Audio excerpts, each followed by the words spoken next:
Hey everyone, thank you for coming back to D News Plus again today for the final episode 3 of 3 on puberty. I'm Trace.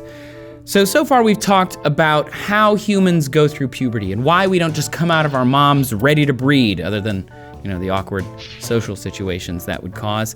We've also talked about animals going through puberty and what exactly is going on in your brain and in your body when puberty is happening. But what about once puberty has happened?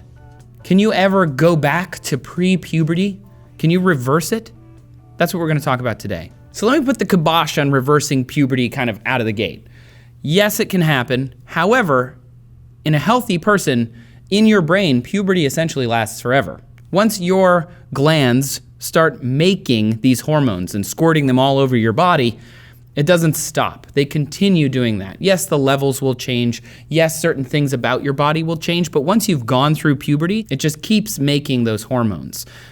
Some things, though, never go away for some people. Acne never goes away for some people. The hormones don't go away for a lot of people. And the brain, it just keeps telling you you're a sexually mature adult. Once that happens, that Bieber concert just goes for the rest of your life, man. There is such thing, though, as puberty being reversed. It can happen to you, but it's not really naturally.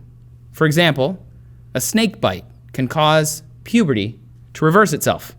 It's crazy. A Russell viper, aka Russell's pit viper, is venomous. Sidebar, it's not poisonous, it's venomous. Venomous means they're attacking you and injecting you with venom. Poisonous is like I ate a poisonous apple because I'm Snow White in this scenario. You ingest poison, venom is injected into you. End sidebar.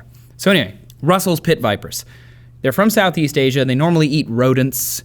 And if it bites a human, the venom will get to your kidneys and destroy them, often causing kidney failure. And that's what would kill you.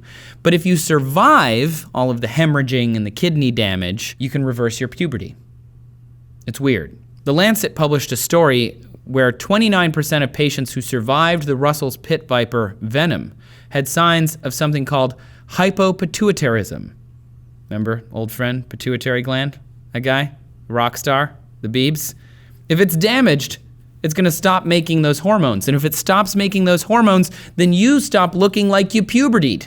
Hypopituitarism is, quote, diminished hormone secretion by the pituitary gland, causing dwarfism in children and premature aging in adults. People who experience hypopituitarism lose fertility, they lose sex drive, they lose body hair, they lose pubic hair, men lose facial hair and muscle mass, and women lose curves, and they lose weight in general. It kind of made me think when I was reading about this that puberty is sort of a mask that we all wear, right? Once you go through development, your body makes these changes, but they can be undone. You can be stripped of your puberty, sort of. There's also a syndrome called Sheehan's syndrome, which is also based on damage to the pituitary gland. It causes thyroid problems, adrenal problems, breast milk production problems, and menstrual function dysfunctions.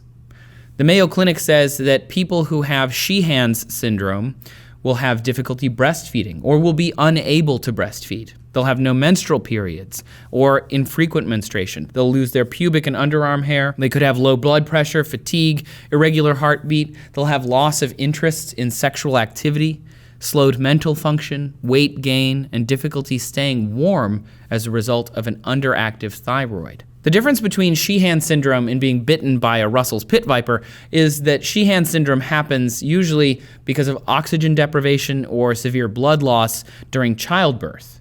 The pituitary gets damaged somehow, and it can also happen from low blood pressure and any number of different things, usually, again, though, during childbirth. And it's more common in developing nations.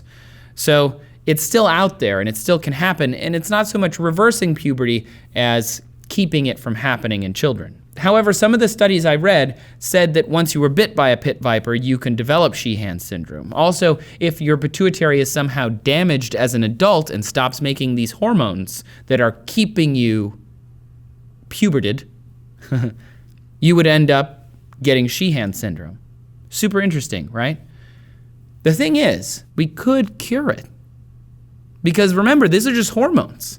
They're just hormones, and we know what they are, and we know what they do, and we know where they come from. So if the pituitary gland is damaged, hormone replacement therapy can rescue you and literally replace the missing hormones. For the rest of your life, you'd have to be taking those, or you would again revert back to a prepubescent state. But it's possible. And it sort of gives you a whole new perspective on this very talked about group of humanity right now, transgender people, right? Because essentially what they're doing is hormone replacement therapy in order to be the gender that they identify with. And doctors are just providing androgens for those transitioning to male and estrogens for those transitioning to female. If you have Sheehan syndrome, you're doing the same thing. You're giving people androgens or estrogens and other hormones so that you have a sex drive, so that you grow hair in funny places and start liking girls or boys or whatever. Super interesting. Another way that puberty gets messed with is that it's starting way earlier. We briefly touched on this earlier on, but breast development a generation ago started at around 11 years old with girls. Now it's coming in around 7 years old, and if it comes in really early, it's called precocious puberty, and that can happen as early as the age of 3, though that's very, very rare. Different racial groups, different ethnic groups, different socioeconomic groups all have different effects on this. It's a very complicated topic, but precocious puberty is becoming more common in some groups. And many think that a factor for puberty starting early is obesity. This could be because obesity has more than doubled in children since the 1980s and could cause puberty to start early because fat cells manufacture a hormone that you've heard about already called gonadotropin-releasing hormone, or GnRH. Fat cells make it. The hormone is usually made by the hypothalamus to induce puberty. But now it's being made by something else in the body, potentially causing puberty to start sooner. But there may be other factors as well. Obviously, more research is needed, and they're doing that research now. We've talked about it a little bit over on the other show that we do, D News, as opposed to D News Plus. I'm assuming that you already watched that show. If you don't, check it out. Please give it a subscribe. The thing that I really wanted to know, though, kind of goes all the way back to the beginning.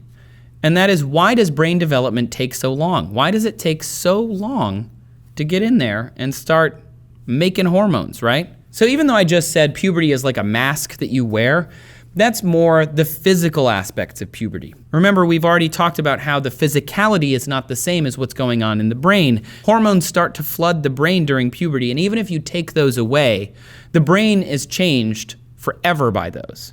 Even though the body can be reversed, the brain is set. In a 2006 study, they used fMRI scans, which are functional MRIs. They follow blood around the brain, and they scanned 9-year-olds and 11-year-olds and compared their brains to see what puberty was changing, what structures behaved differently or needed more or less blood is really what happened. And according to them, at 9 years old, the dorsolateral prefrontal cortex had more activity.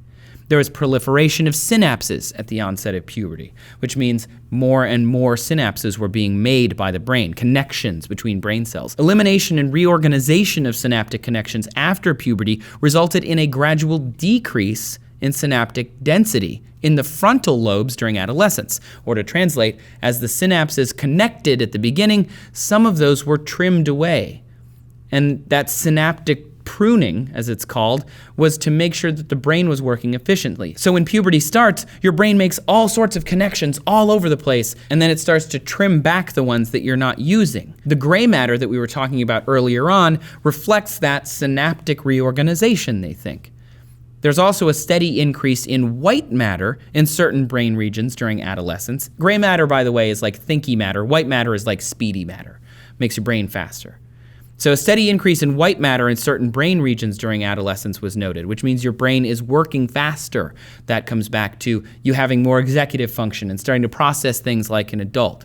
Executive function has shown to plateau in performance between late childhood and early adolescence. So at some point, you reach your potential, and you are now at your level of executive function for adulthood. Super interesting stuff, but all of that is permanent. You know, there is some things that change throughout your life in your brain, but once the hormones have kicked that into gear, it's not going to take that stuff away. Changing brain synapses is very difficult. It takes lots of time and practice. You know, our brains are very plastic, but it's not just going to suddenly wipe clean a bunch of synapses. On top of that, things like bone density and thickening, the lower voice that you get by the lengthening and changing of your vocal cords, breast growth, those things are not going to go away if you take hormones away. You can't ungrow broad shoulders or a growth spurt. You can't ungrow breasts. It's not going to happen. Puberty is a natural part of growing older, and it's really the point where the human body says, what up? Let's mate. That's what it's for. That's the point biologically. Societally and culturally and as a species, that's not always the best plan. Once it starts, at age 6 or 11 or 9 or 15, whenever it does finally start, that doesn't necessarily mean now is the time to mate, societally and culturally, right? It all depends. But knowing how this sticky machine all works is super interesting. Pretty damn cool. If you want to learn more about health stuff, you should check out Sex Sent Me to the ER. I know that sounds weird. It's an awesome show. And you can also find that and other Discovery shows on the Discovery Life Go app. There's a link in the description. You can check it out. I've definitely watched Sex Sent Me to the ER. Not ashamed. It's really good and weird. Thanks for watching, everybody. We'll see you next time on D News Plus.